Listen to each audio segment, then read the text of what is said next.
I want to lick the slit on his penis.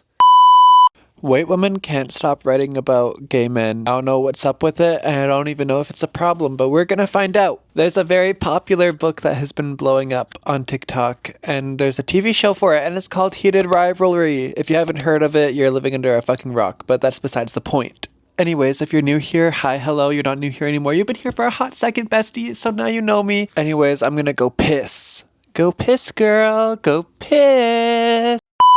Heated Rivalry is going to be my first experience with a hockey romance, a gay hockey romance nonetheless, which does make it a little bit better because when they were getting really popular a little bit, I was like, oh hell no, I ain't gonna read none of this crap because it's a bunch of heterosexual hockey players, and I live in a town where there's a lot of hockey boys and they're horrible, at least from what I remember. They were less than desirable. There is a common question that I am answering throughout this video somewhat loosely, even if it does seem, a little bit off the rails at times. This wasn't the most structured video, if I'm being honest.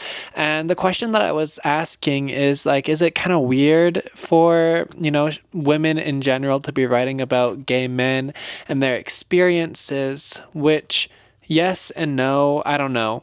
But that was the question I was asking because I did notice that Rachel Reed, the entirety of her catalog, at least in this series, is about gay men. What? Why is every single book you write about gay men? I think it's a little bit odd how obsessed a lot of women are with gay men and writing about them and their sexual experiences that they themselves have never experienced. Emily, you will never know what it's like to have a dick up your ass. Well, actually, you could, but I mean, as a man, I don't even know where I was going with that, honestly. Emily, you're not ever gonna know what it's like to put a dick up somebody's ass. There we go. You're not gonna know what it's like to put your dick up somebody else's ass.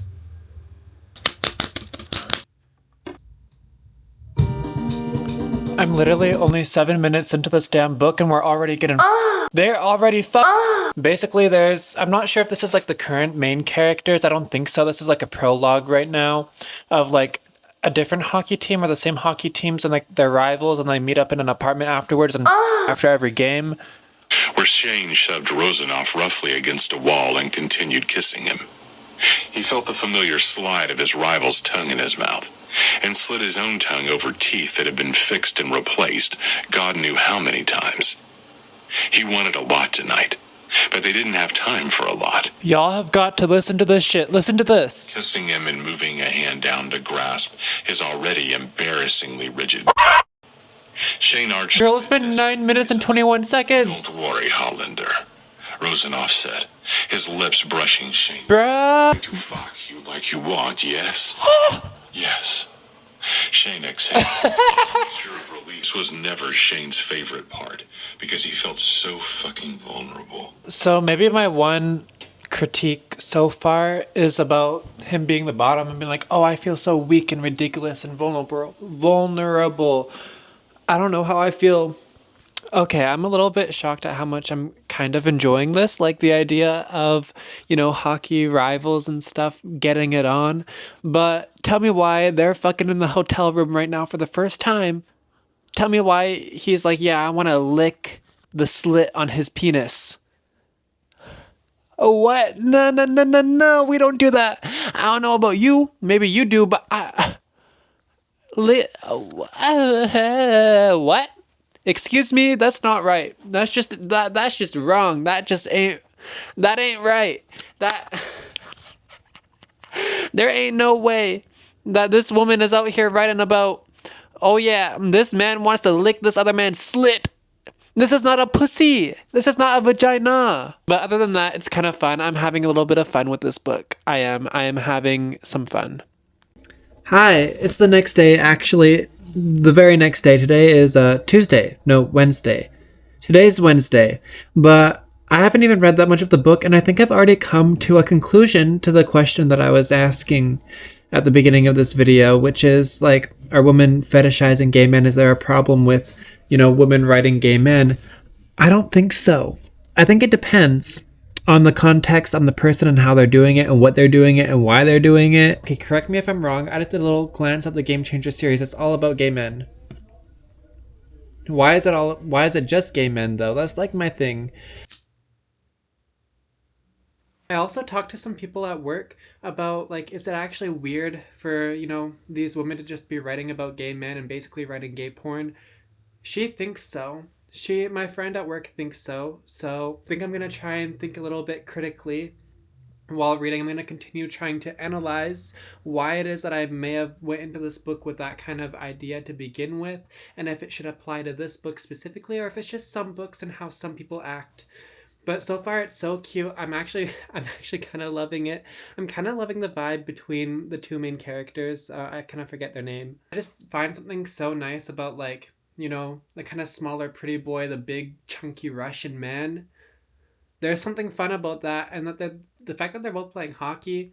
I've always fucking dogged on hockey romances, being like, why the fuck would I read a hockey romance? Like, I don't even like hockey. And yes, I'm Canadian. I know I should be like a supporter of hockey, but I'm not. Not really, but I'm kind of loving this. Also, I'm from the same town that Hudson Williams is from, so I kind of want to watch the show as well. I heard that the show did it better. I heard that the show was actually kind of better. In honor to the stuff that Rosanoff and Rosanoff and Hollander get up to, I have a face mask on that looks a little bit suspicious. It looks like the stuff that Hollander was getting on his face. Anyways, I'm a little bit through. I have 2 hours left on the audiobook. I could probably get it done within like an hour if I just read it on my e-reader, which I've been switching on and off from. But I've been enjoying it so far. Something that I realized, so I did look, the author, I forget the author's name. Anyways, the author of Heated Rivalry, she only writes about gay men. Yeah. And while I'm enjoying it, I find that only now near the end are we getting even a little bit of plot or a semblance of a plot. Like, really, the whole point of this novel was clearly just for two men to fuck. The entire prologue was just them fucking.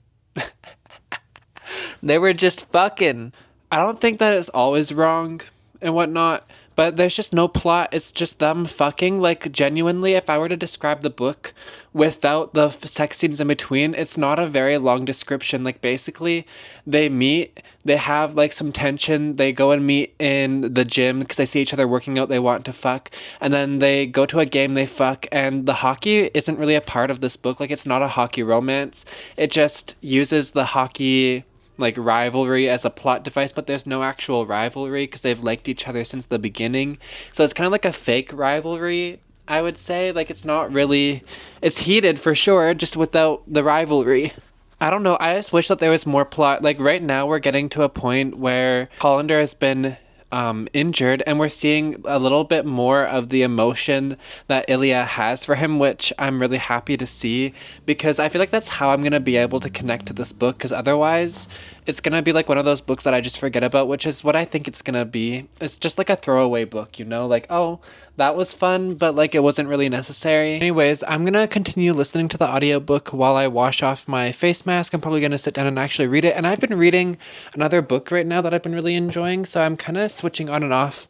It's very normal for me since I was a kid to switch between the books that I'm reading, like, just at the same time, and I'm reading Heaven by Mieko Kawakami, and it's so good. I'm really enjoying it.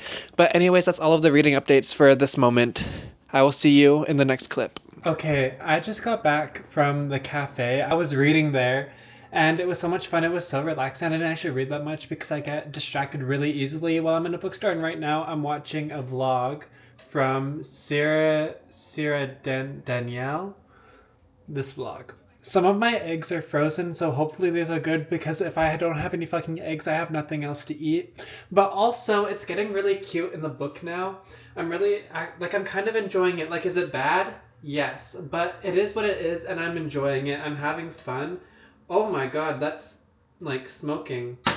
Let's turn that down. Oh my god. I'm so sorry, this is probably so loud, but We're at the part where they're in the cabin and they're flirting. Like, they both realize that they're in love with the other one, but like they're not admitting it because they're like, no. What are we even gonna do about it? We can't admit it. I don't want to admit this shit. But like, bro, I feel like they're going to. Oh my god, they are endgame for me. I need them to just get together right now. I finished reading Heated Rivalry and I have some thoughts, so here they are. So I finished listening to the audiobook the other day, and honestly, I'm not even gonna lie, I was crying a little bit at the end. Some tears were escaping. His chest felt tight and his eyes burned. Thank you. He went on to explain that. It was something. I was a little bit dramatic. I was being a little bit melodramatic, but it was kind of sad. Okay, I actually really like how it ended. It was very emotional. It was very happy. It was very like not depressing, which is kind of nice to see in a. What the fuck? My camera stopped recording, but oh well. Anyways, as I was saying, it's nice to see that the ending wasn't like super depressing in a gay love story and that they ended up together. That was really nice. There's still like room. I think there's another book that follows them, which I'm probably not going to read if I'm being completely honest. Like, I don't care that much. And that's the thing with this book is I don't care about it enough to continue it, like the series or whatever. It was just kind of cute. It was kind of fun. There wasn't much plot. They were just going at it like animals the entire time. Okay, my camera is fucking acting up, which is really pissing me off. So I'm going to go now. I hope you guys enjoyed. Subscribe. Also, I started posting on Instagram, so you guys should go and follow my book account. I'm going to leave it linked down below. Anyways, bye.